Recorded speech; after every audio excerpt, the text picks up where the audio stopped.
चलिए, तो हमको बात करना है गॉस थ्योरम का एप्लीकेशन बात करने से पहले हम बताए थे गॉस थ्योरम क्या था, फिर इसका प्रूफ वगैरह आपको दिखाए थे कैसे इसको प्रूफ किया गया था, और गॉस थ्योरम की मदद से हम कैसे कूलम्स लॉ को प्रूफ करते हैं वो भी मैंने आपको बताया था। अब इसमें एक छोटा सा क्वेश्चन बनता है जो बोर्ड एग्जाम में बड़ा फेवरेट सा क्वेश्चन है। एक मैं आपको बोलता हूँ, सिंपल सा एक फिगर दे रहा हूँ। सिंपल सा क्वेश्चन रहेगा, अ cube consist of an electric dipole, what is the total flux through this cube. ठीक है, एक क्यूब है जिसके अंदर एक इलेक्ट्रिक डाइपोल है, तो टोटल फ्लक्स कितना होगा आपको बताना है। ये क्वेश्चन 1 नंबर में भी आ सकता है, 2 नंबर में भी आ सकता है। ठीक है, तो जैसा आएगा उस हिसाब से आपको आंसर देना होगा। तो बड़ा सिंपल सी कहानी बोला, एक क्यूब है, इसके अंदर एक इलेक्ट्रिक डाइपोल है। डाइपोल का मतलब है system of equal and opposite charges, ठीक, separated by very small distance, इसी को बोला गया था डाइपोल। तो इस क्यूब के अंदर एक डाइपोल है, ठीक, तो बताओ फ्लक्स कितना होगा। तो बड़ा सिंपल सी क्वेश्चन है, बड़ा सिंपल सा आंसर है। फ्लक्स बराबर क्या होगा, हम लोगों ने पढ़ा था टोटल चार्ज, इस क्लोज सरफेस के अंदर जो भी चार्ज होगा उसको जोड़ लेंगे। तो कितना चार्ज है, एक माइनस क्यू चार्ज है और दूसरा प्लस क्यू चार्ज है, दोनों को जोड़ लिया, अपॉन में एप्सिलॉन नॉट कर लेंगे, तो टोटल फ्लक्स कितना हो गया, 0, है ना। तो बड़ा सिंपल सा क्वेश्चन था, बड़ा आसान सा क्वेश्चन था, लेकिन बहुत सारे बच्चे फंस जाते हैं कि एक क्यूब में इलेक्ट्रिक डाइपोल है, टोटल फ्लक्स कितना होगा। बड़ा सिंपल है भाई, एक इलेक्ट्रिक डाइपोल का मतलब ही होता है इक्वल एंड अपोजिट चार्ज। तब एक पॉजिटिव चार्ज एक नेगेटिव चार्ज है, दोनों को जोड़ लिया तो ऊपर कितना हो जाएगा, 0, 0 अपॉन एप्सिलॉन नॉट क्या आएगा, 0। ठीक है, तो ये बोर्ड में बहुत बार पूछा गया क्वेश्चन है, तो आप इसको बता लीजिएगा। ठीक है, एक क्वेश्चन आपके पास फेवरेट है, थोड़ा आगे हम आएंगे तो उसको भी बात करेंगे कि क्यूब है, उसके हर फेसेस से फ्लक्स कितना मिलेगा। हर फेस मतलब समझते हो, क्यूब में टोटल 6 फेसेस होते हैं, इधर का, ऊपर का, नीचे का, उस साइड का, इस साइड का, तो 6 फेस से फ्लक्स कितना होगा। इस पे कुछ क्वेश्चन है, बड़ा तगड़े क्वेश्चन है, हम कराएंगे तो क्वेश्चन तो आपको दिखाएंगे, वो बोर्ड में आता ही आता उस टाइप के क्वेश्चन है। ठीक है, तो चलो अब हम लोग बात कर लेते हैं छोटा सा application of Gauss theorem. Application of Gauss theorem, ठीक है। अब आप ये याद रख लीजिएगा, गॉस थ्योरम का स्टेटमेंट आता है 100% एग्जाम में आता है, और साथ में एक एप्लीकेशन जरूर आता है। ठीक है, हम लोग जितने एप्लीकेशन पढ़ेंगे उनमें से एक एप्लीकेशन का डेरिवेशन भी आएगा और साथ में एक क्वेश्चन भी आएगा। ठीक है, तो ध्यान से सुनिएगा और ध्यान से देखिएगा। तो सबसे पहला हम लोग एप्लीकेशन बात करते हैं, पहला एप्लीकेशन है electric field intensity due to an infinitely long wire. ठीक है, एक वायर है जो बहुत लंबा है, मतलब इनफाइनाइट, इनफाइनाइट में समझ रहे हो, बहुत लंबा। मान लो ये एक वायर है आपके पास, खूब लंबी सी वायर है, ऐसे लो। ठीक है, electric field intensity due to infinitely long, due to uniformly charge, ऐसे लिख लो थोड़ा सा और इसको, due to uniformly charge infinitely long wire, पूरा हेडिंग ऐसे लिख लो, due to uniformly charge infinitely long wire, infinitely long wire, पूरा हेडिंग और ऐसे कर। मतलब क्या है सर, मतलब बड़ा सिंपल है, जैसे ये आपके पास एक क्या था, वायर है जिसका लेंथ कितना है, बहुत बड़ा है, बहुत बड़ा मतलब इनफाइनाइट लेंथ का है, और इस पे जो चार्ज है वो कैसे डिस्ट्रीब्यूट है, यूनिफॉर्मली। यूनिफॉर्मली का मतलब एकदम बराबर बराबर, ऐसे ऐसे ऐसे ऐसे ऐसे, इस तरीके से इस पे चार्ज क्या है, यूनिफॉर्मली डिस्ट्रीब्यूट है। ठीक, अब मेरा एक क्वेश्चन ये है, पहले आप समझने का प्रयास करेंगे सारे के सारे बच्चे। इसको हम वायर को थोड़ा सा ऐसे कर लेते हैं, आपको एकदम क्लियर दिखाई देगा। ठीक, दिख रहा है कि नहीं, नहीं दिख रहा है तो ऐसे ही रहने देते हैं, चौड़ा चौड़ा दिख रहा है, हाँ अब दिख रहा है। ठीक है, अब मेरा क्वेश्चन ये अराइज हो रहा है कि सर अगर मान लो ये एक वायर है, इस पे चार्ज चारों तरफ है, तो इलेक्ट्रिक फील्ड कैसे निकल रही होगी, जल्दी बताओ। इससे भी बाहर, इससे भी बाहर, ऐसे बाहर, बाहर बाहर बाहर बाहर, चारों तरफ से बाहर निकल रही होगी, क्योंकि हमने पढ़ा है electric field intensity is perpendicular to the surface and outward. Electric field outward ऐसे ऐसे बाहर निकली, क्योंकि पॉजिटिव चार्ज है तो आउटवर्ड है कि नहीं।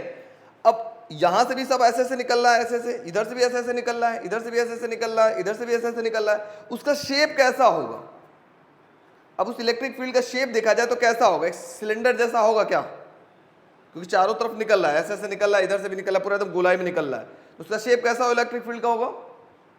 एक सिलेंड्रिकल, दिमाग में कुछ कंसीडर कर सकते हैं कि भाई एक इलेक्ट्रिक फील्ड सिलेंड्रिकल टाइप का निकल रहा है, तो मैं कुछ इस टाइप से मैं मान लेता हूं, एक रीजन मान लेता हूं, ठीक है, एक रीजन मान लेता हूं ऐसे, एक सिलेंड्रिकल रीजन मान लेता हूं कुछ इस प्रकार से।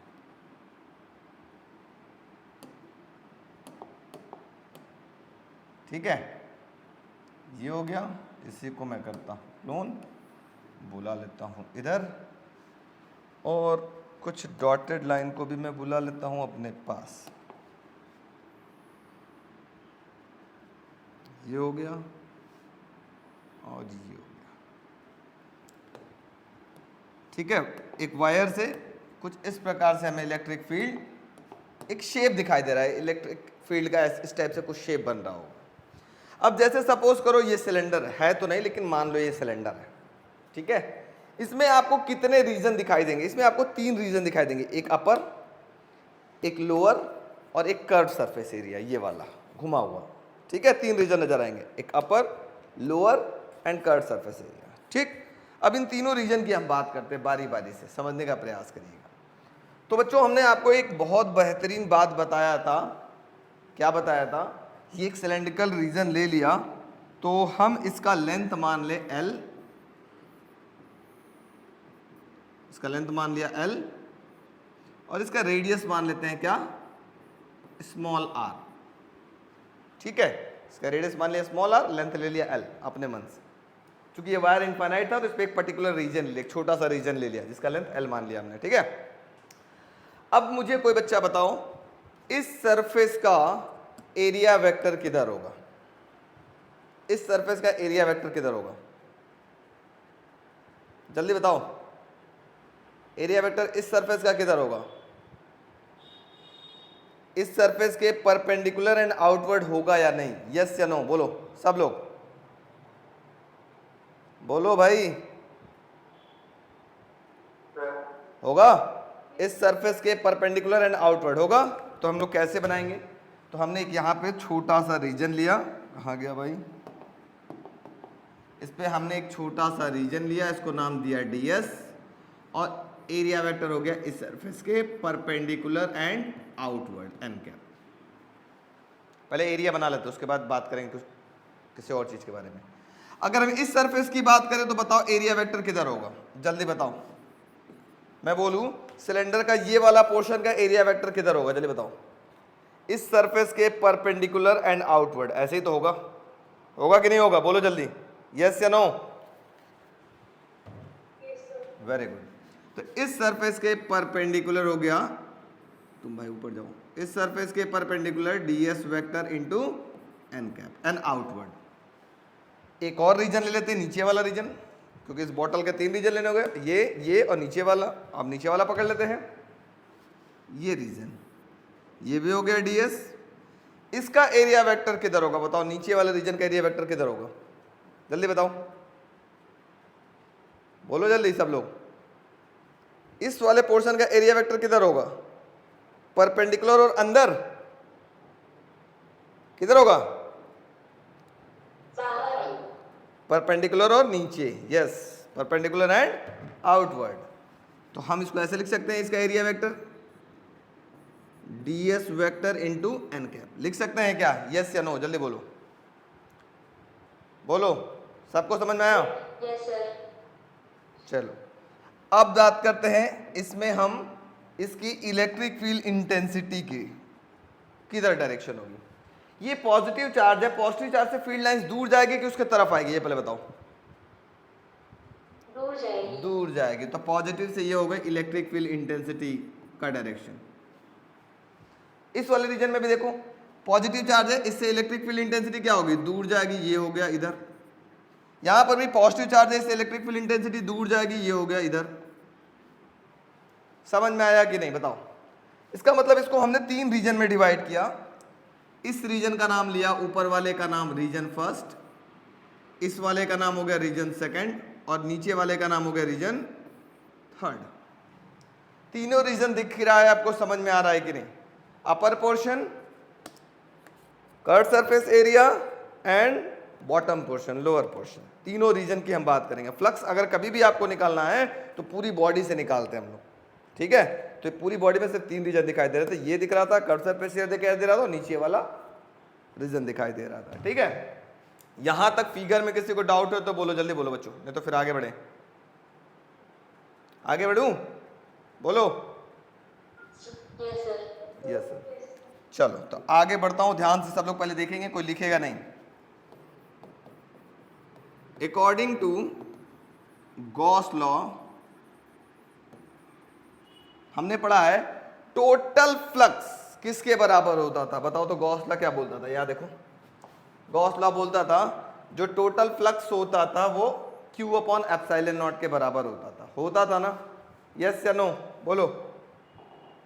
तो टोटल फ्लक्स का मतलब होगा पहले रीजन का भी फ्लक्स प्लस दूसरे रीजन का भी फ्लक्स प्लस तीसरे रीजन से भी फ्लक्स, तीनों रीजन का flux Q upon epsilon not के बराबर होगा। मतलब ऐसे लिखेंगे, पहले रीजन का E dot d s plus second region का E dot d s plus third region का E dot d s equal to किसके बराबर होगा, Q अपॉन एप्सिलॉन नॉट। बोलो, कोई बच्चे को तकलीफ तो बोलो। ये स्टेप समझना बहुत आसानी है, अगर ये सीख गया तो सारा काम हो गया। टोटल फ्लक्स का मतलब सारे रीजन से जो फ्लक्स होगा वो किसके बराबर होगा, Q अपॉन एप्सिलॉन नॉट के बराबर होगा। आया कि नहीं, इतना जल्दी बोलो। Yes no, yes yes. चलो अब इसमें जरूरी चीज समझो, इसमें जरूरी इन रीजन फर्स्ट रीजन में देखो E और ds कैसे हैं, परपेंडिकुलर हैं क्या दोनों, थीटा कितना होगा। अगर E और ds परपेंडिकुलर है तो एंगल कितना होगा E और ds के बीच में, 90 डिग्री। यस, इन रीजन फर्स्ट तो ऐसे लिखेंगे E is perpendicular to ds vector, therefore theta बराबर हो जाएगा 90 डिग्री पहले रीजन में। उसी तरीके से इन रीजन सेकंड में देखो E भी उधर ही जा रहा है और ds भी उधर ही जा रहा है, उनके बीच का एंगल कितना होगा, जल्दी बताओ। 0 डिग्री। इसका मतलब E is parallel to ds vector, एक ही डायरेक्शन में जाने का मतलब होता है पैरेलल होना। इसका मतलब होता है therefore theta is equal to हो जाएगा 0 डिग्री। अच्छा बताओ इन रीजन थर्ड क्या होगा, इन रीजन थर्ड क्या होगा, जल्दी बोलो। E क्या दिखाई दे रहा है, तीसरे रीजन में भी E और ds के बीच का एंगल कितना है, 90। तो लिखेंगे E is perpendicular to ds vector, that is theta is equal to 90 degree. यहां तक किसी बच्चे को दिक्कत तो बोलो, ये समझ में आया। पहले रीजन में थीटा 90, दूसरे रीजन में थीटा 0, क्योंकि दोनों सेम डायरेक्शन है, और तीसरे रीजन में फिर से 90 हमको दिखाई दे रहा है फिगर में। ठीक, चलो तो फिर इसी वाले इक्वेशन को, ऊपर वाले को फिर से तोड़ते फोड़ते हैं और देखते हैं। तो हमारे पास क्या था इक्वेशन, वो ये था, first region E ds cos, angle लिखते चलेंगे। फर्स्ट रीजन में एंगल कितना था बेटा, जल्दी बताओ। अच्छा E डॉट ds को, हाँ E डॉट ds को हम लिख सकते हैं E ds cos थीटा, लिख सकते हैं ना। तो हम डायरेक्ट लिख रहे हैं E ds cos थीटा की जगह क्या होगा, 90 डिग्री, तो हो जाएगा cos 90 degree plus second region E ds cos कितना होगा, सेकेंड रीजन में एंगल बताओ, 0 डिग्री, तो ये हो जाएगा cos 0 degree plus third region में क्या होगा बच्चों, जल्दी बोलो, EDS cos 90 डिग्री, क्योंकि तीसरे रीजन में थीटा की वैल्यू कितनी है 90 degree, equal to Q upon epsilon naught. ये स्टेप समझ में आया कि नहीं, पहले बताओ तब हम आगे बढ़ेंगे। ये कॉस कहां से आया है सबको पता है कि नहीं, जल्दी बोलो। सबको पता है। अगर हम इसको ऐसे लिख सकते हैं E डॉट डी एस, तो हम इसको ऐसे भी लिख सकते हैं, वेक्टर साइन हटा देंगे, E ds कॉस थीटा लिखेंगे। अगर डॉट हटा देते हैं वेक्टर हटाते हैं कॉस थीटा लिखते हैं। ठीक है, तो वही काम किया, सब जगह कॉस थीटा थीटा लिखते चला गया, और फर्स्ट रीजन में जो थीटा था वो एंगल डाल दिया, सेकंड रीजन में जो थीटा था वो एंगल डाल दिया, थर्ड रीजन में जो थीटा था वो एंगल डाल दिया, बाकी जैसा था इक्वेशन वैसा लिख दिया। कोई तकलीफ? यस नो बोलो बेटा, कोई दिक्कत नहीं? No sir, no sir. Very good. अब मुझे कोई बच्चा बताओ cos 90 की वैल्यू कितनी होती है? cos 90 0। Very good. cos 90 क्या होता है 0, और cos 0 कितना होता है 1 होता है क्या? तो लिख लो cos 90 0, तो ये पूरा का पूरा 0 हो जाएगा। ठीक है, तो ये हो जाएगा फर्स्ट रीजन EDS cos 90 की जगह 0 plus second region EDS cos 0 की value 1 plus third region EDS cos 90 की value 0 equal to Q upon epsilon naught. कोई तकलीफ?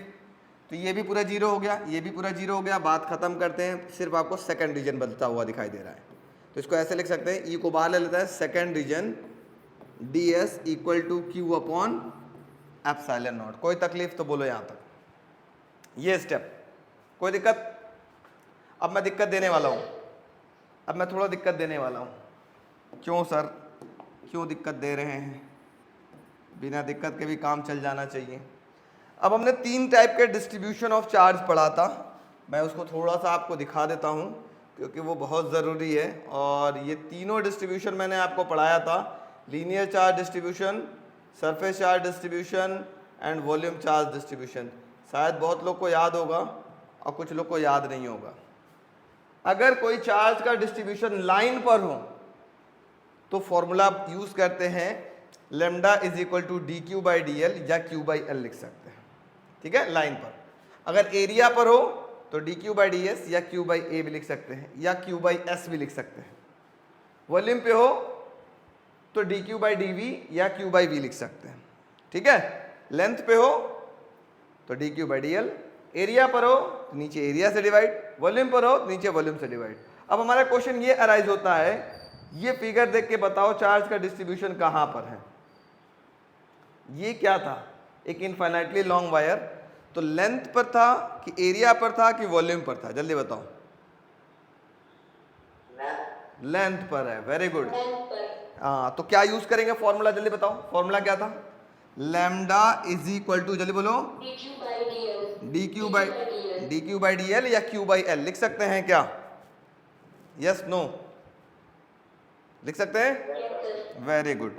अब देखो थोड़ा सा समझने का प्रयास करना, जो सेकंड एरिया, देखो आप इंटीग्रेशन अब किसका कर रहे हो यहाँ पर, सेकंड वाला एरिया, सेकंड रीजन का एरिया। सेकंड रीजन का एरिया क्या होगा बेटा? ये अगर एक सिलेंडर का, ये तो फर्स्ट रीजन था, ये थर्ड रीजन था, सेकंड रीजन तो ये था, तो सिलेंडर का ये एरिया का नाम क्या होता है? इसको आप क्या बोलते हो? Curved surface area. याद आ रहा है क्या कुछ?